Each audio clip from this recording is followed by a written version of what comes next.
Today, I'll just brief you the schedule.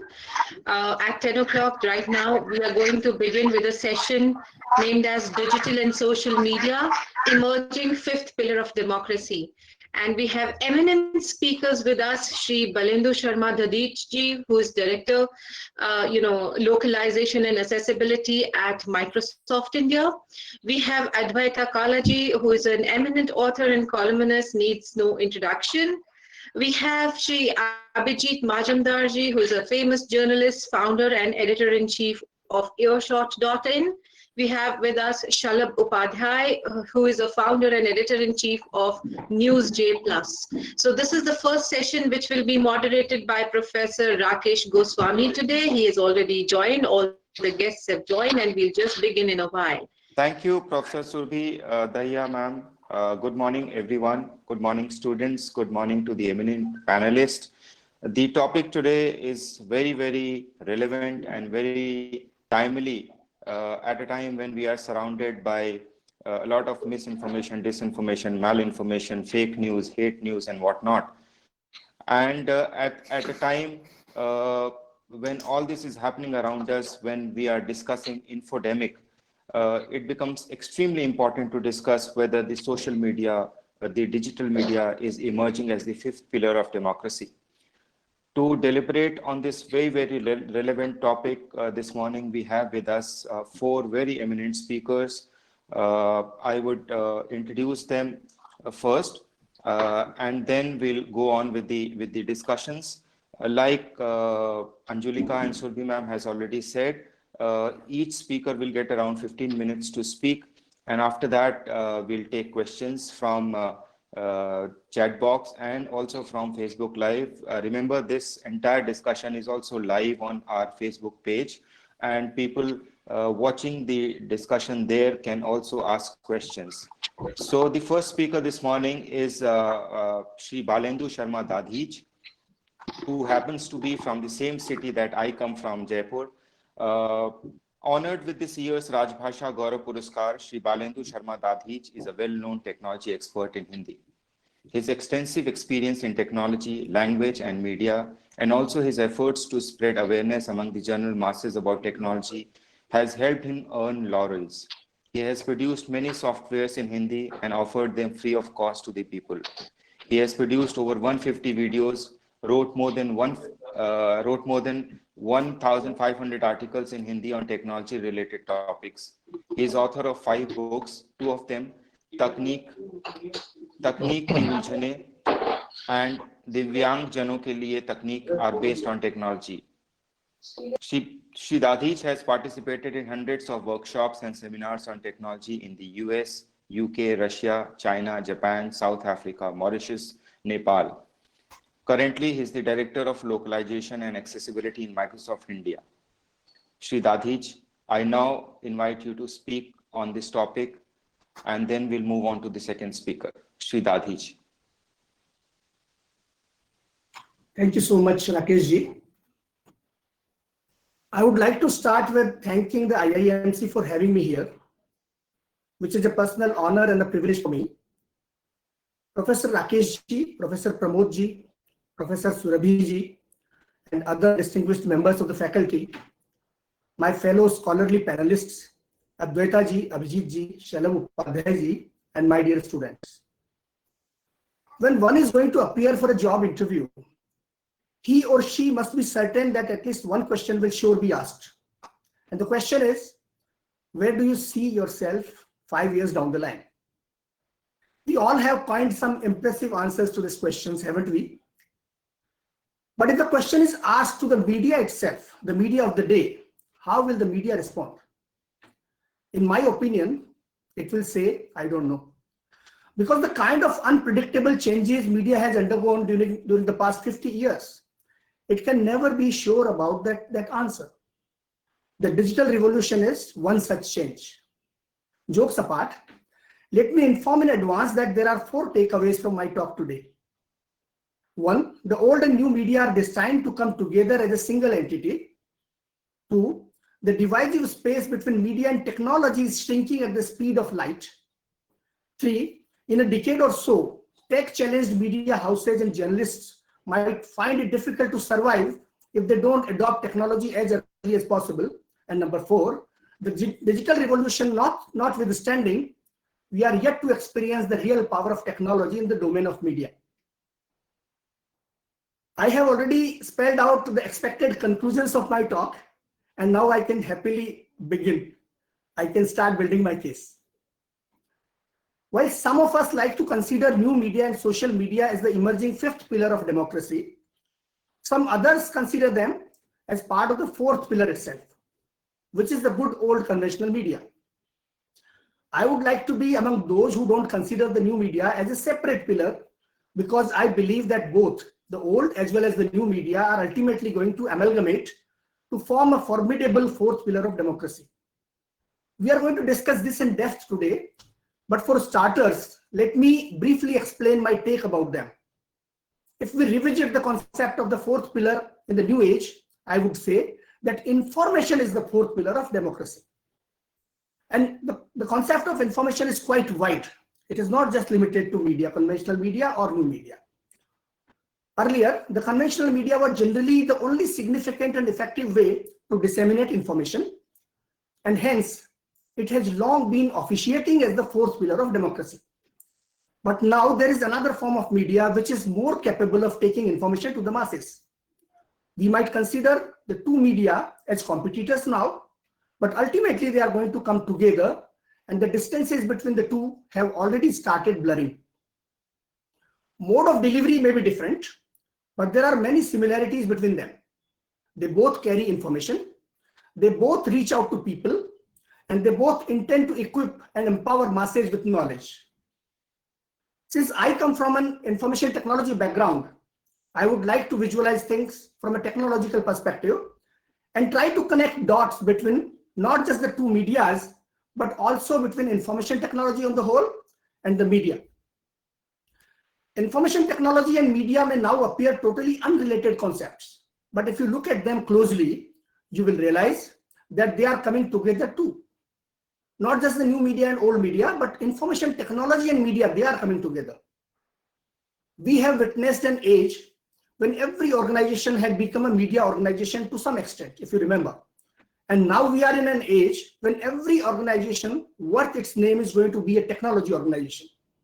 And this is symbolic of how digital technology and media are moving in almost similar directions without realizing that their destination might be the same. An interesting component which is common in both and which is dividing both of them also is information. This is also driving both of them. This is why I no longer consider them as opponents or competitors. I would more like to envision them as two brothers separated during the Kumbh Mela, but now they are destined to meet again. Some of you may have wondered when I said that we have witnessed an age of every organization becoming a media organization. In fact, I can take the concept one step forward and say that in the age of information technology, almost every person has become a media organization in his or her own right. This is with the help of the websites, blogs, the Facebook pages, the Twitter handles, the LinkedIn pages, the newsletters, the e-newsletters, so on and so forth. They all formed a sizable media structure and created a large number of new opportunities for the journalists, as a number of unfamiliar, unconventional roles were created in some entirely unlikely organizations. This was a new form of media, which was independent of the conventional media, but had most components that a media house has.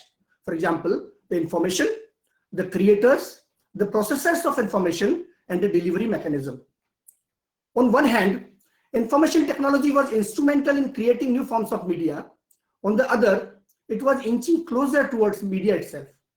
Consider this fact, that irrespective of everything, this phenomenon did not cause any significant danger for the conventional media, and actually helped the conventional media in getting access to organized, structured, and authentic information.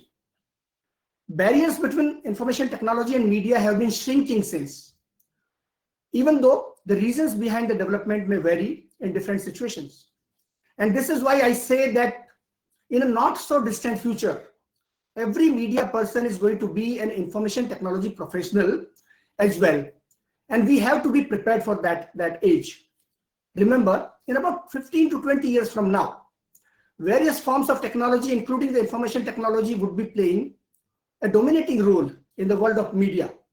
And then there will not be much scope for the technology challenged. While information technology will bring opportunity, we can't even imagine right now that it will also bring in new and tougher challenges. This has already happened, and the Indian media is fortunate to have missed the crisis that took place in the Western countries a few years ago. Yes, I'm talking about the print media crisis of the United States, which took place during the years of 2008 and 2010. Hundreds of US newspapers had to shut shops due to the challenges posed by online media. Among these were newspapers such as the Seattle Times Intelligencer, which was published for, I think, close to 100 years or more than 100 years. Many large newspaper houses had to file for bankruptcy, including the Tribune Company, the Journal Register Company, the Minneapolis Star Tribune, the Philadelphia Newspapers LLC, Sun Times Media Group, and Freedom Communications. It was online media which had sparked the crisis in the traditional system of media. Subscribers and advertisers of newspapers were shifting to the always available, richer, dynamically updated, interactive, and most often free online media. When the survival was at stake, some US newspapers sat back and transformed themselves. They embraced the new media platforms themselves, lost their digital editions, and brought back the subscribers and advertisers they were losing. Some of these newspapers, for example, the Washington Post and the New York Times, are one of the biggest new media players in the world today. As I mentioned earlier, distances between the old and the new media and the information technology and media, they continue to blur.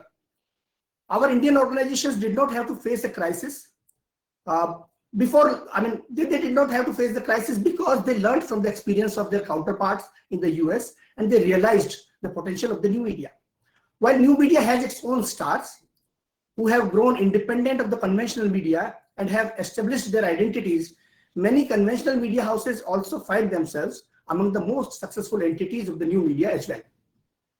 You find a lot of similar and familiar brands here in the world of new media, such as the Times of India, the Hindustan Times, Indian Express, NDTV, Aaj Tak, Jagran, and Zee News, etc., etc. Just the way you find the formidable online presence of some established international media houses as well, like the BBC, CNN, ABC, and Al Jazeera. An example of this phenomenon can be seen in the way some of our senior journalists have found convenient refuge in the comforts of digital media. Yes, I'm talking about the print, the Wire, the Praveen Swamis, the Punya Prasoon Vajpayees, the Vinod Duas, the Vikram Chandras, and many others. There are also people who have moved from new media to the conventional media. We see a lot of interoperability happening across the print, electronic, and digital media as nationally and internationally. Other than India, in international scene also we see a lot of journalists who are working in almost all forms of media right now. The new and the old media have not only learned to coexist, but they are also benefiting from each other. While the print and electronic media are using social media for sourcing content as well as spreading content, building their own identity, getting some attention of the users, at the same time, new media has also become a platform for quick updates on the contents first surfaced on the old media. You will see that there are many instances when things happened on old media, but they picked up by the new media, and vice versa. We have all been impressed by the kind of power that social media has exercised during big moments in recent history, which are often described as the color revolution. Starting from the year 2005, the social media played a big role in non-violent resistance across countries ranging from the former Soviet Union, the People's Republic of China, the Balkans, Egypt, Tunisia, Libya, Bahrain, and Thailand, etc. It even helped agitations and mass movements in India, such as during the Andha movement and the Nirbhaya movement. On the hindsight, it appears that social media, due to its humongous reach and interactivity, was singularly instrumental in the success of many such movements, but that is not the case. If you looked at the newspapers and television programs of that time, you will realize that the conventional media contributed to the movements in a significant way as well. In my opinion, the entire credit for the success of such mass movements cannot be reserved for the social media or the new media, as the real impact came when all forms of media came together to support the causes involved. While the new media worked as a tool for quick information dissemination and an informal mode of communication, the conventional forms of media provided support in terms of building an ideological foundation, bringing in attention of the right people, exploring various dimensions of the problem, and analyzing the ground situation. While the new media helped with its youthful speed, vigor, and connectivity, it was the conventional media which added the requisite maturity to the overall situation, overall power of media. Even though this aspect has not been recognized much, and it is a subject for deep research, but I believe that during all such big moments in the recent history, the two forms of media worked hand in hand to bring about some of the most revolutionary changes in our polity and society. Look from another angle. These political and social revolutions have themselves been possible because of another revolution which has been taking place in the world of science, technology, and industry. In fact, we are going through the fourth industrial revolution these days, which began after the arrival of the modern information and communication technologies. The phrase fourth industrial revolution was first introduced by Klaus Schwab, executive chairman of the World Economic Forum, in 2015 in his article, which was published by the Foreign Affairs magazine. He believed that the combined power of hardware, software, and biology, along with breakthroughs in communication and connectivity, are changing our world. As a result, many powerful technologies are emerging in the fields of artificial intelligence, quantum computing, robotics, Internet of Things, 3D printing, fully autonomous vehicles, fifth generation wireless technologies, and so on. I had mentioned that I would try to bring in the perspective of technology in this entire narrative, in this discussion. Let me remind you of the other three industrial revolutions to clear the context, and to also make you realize that the kind of impact the fourth industrial revolution can make on our world. The first industrial revolution took place around the year 1765, when mechanization happened.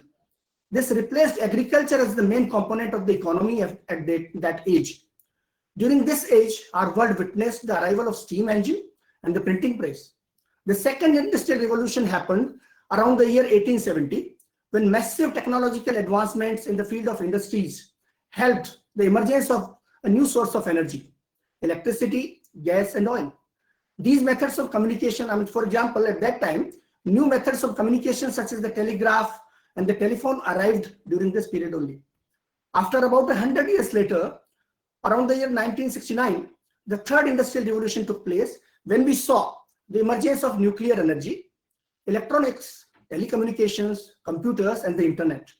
Finally, as mentioned earlier, we are in the middle of the fourth industrial revolution when we are discussing about intelligent machines, neural language processing, virtual reality, computer vision, and whatnot. This is happening. This is actually happening around us, and this is shaping our world and shaping our media. As a media person, when we use the mobile phone to record a video and send it to our organization, or when we speak in front of a laptop and it automatically transcribes our speech, which can then be shared with the news editor or bureau chief of the newspaper or television channel, we should stop for a moment and thank the fourth industrial revolution for that. The revolution is changing the media in more ways than one. I mentioned earlier that the distance between technology and media companies is shrinking. Let me take this concept one step forward to say that even the difference between information technology companies and media companies is blurring. This is a time of identity crisis for both of them, because media companies are foraying into technology and technologies companies are dabbling with content. Google used to be a technology company, but Google also provides news today. Facebook News is social network. Facebook News in the social networking sites division. That is one division from Facebook, which is fully dedicated to news content. AT&T acquired Time Warner in 2018, and Amazon CEO Jeff Bezos acquired Washington Post in 2013. Apple has Apple TV, Google has Android TV, and Amazon has Prime. Then there is Netflix. About a decade back, it was traditional media houses which controlled our living room and our remote. But now it seems that technology companies are taking over the control for them. If media companies have their portals and YouTube channels in place, tech companies have launched smart devices such as Alexa, Google Assistant, and Apple Smartwatch, which provide news as well as entertainment. Back home in India, Times of India has Ghana and MX Player, while Rediff owns India Abroad newspaper. Changes in the advertising world should also not be missed, where a large chunk of ad revenue is controlled today by media companies, actually new media companies or internet companies such as Google and Facebook. Welcome to the new world order of media. This phenomenon is also called media tech. Do you now realize that the new and old media are destined to amalgamate, if not in the near future, then in a couple of decades? And hence, I consider digital media as an addition to the fourth pillar of democracy. So what happens to them who are still unaware of the opportunities and challenges brought into picture by this digital format? I would remind them of the crisis that US newspapers faced during more than a decade back. In the age of over-the-top platforms, OTT platforms, and YouTube, a similar crisis is looming large before television media also. The traditional media houses need to take a cognizance of the situation and start transforming themselves, adopting new technology and innovating before it is too late. Same can be said about the journalists also. Let me bring into picture a word that raises as many hopes as fears in our minds, and that is artificial intelligence, or AI, as it is popularly known. The present revolution in the media space has only seen some basic technological powers at work. For example, the internet, the cloud, and the mobile. We have yet to experience the real power of the mightier force, and that force is AI. AI has the power of generating millions of new opportunities, but only for those who are ready and equipped to take advantage of its power. How do we define AI? By its three capabilities: to learn, to reason, and to deliver or output. Machines are able to learn, machines are able to reason, machines are able to deliver or provide the output. Now, what do you think we journalists do? We are fast moving towards an age when robots, smart software bots, and intelligent agents are going to be carrying a lot of burden on their soft shoulders. Associated Press, AP, as it is popularly known, and Bloomberg, they have already employed bots and that write business news at a supersonic speed. Washington Post uses an in-house reporter called Heliograph since as early as 2016. And recently, you must have read the news of a virtual news anchor that a Chinese television channel has launched and it has been using. Back home, a Hindi newspaper is experimenting with neural translations among various languages to quickly translate its news stories. On top of these examples, neural speech has already arrived on the scene, which can speak in a voice almost as natural sounding as that of humans. A project from a large internet company is underway, wherein videos will be automatically produced if you provide a script. Just a script is provided and videos gets automatically produced. And artificial intelligence has already written scripts for advertisements. Mind you, these are early days for AI. And this could be the real media revolution, and it might just be a decade or two away. The question is, are we prepared for it? Are we ready to embrace the change and use it to our advantage? To those mesmerized by the power of new or digital media, let me tell you that the media scene has yet to witness the real power of information technology. And we will see that coming in our lifetime. That's it from me. Thank you so much. Thank you, Balenji, for this wonderful talk, bringing technology into media. And you've rightly said that the distances between media companies and information technology companies, the distances between old and new media are continuously blurring. And we are yet to see the real power of technology in the media industry. You've also,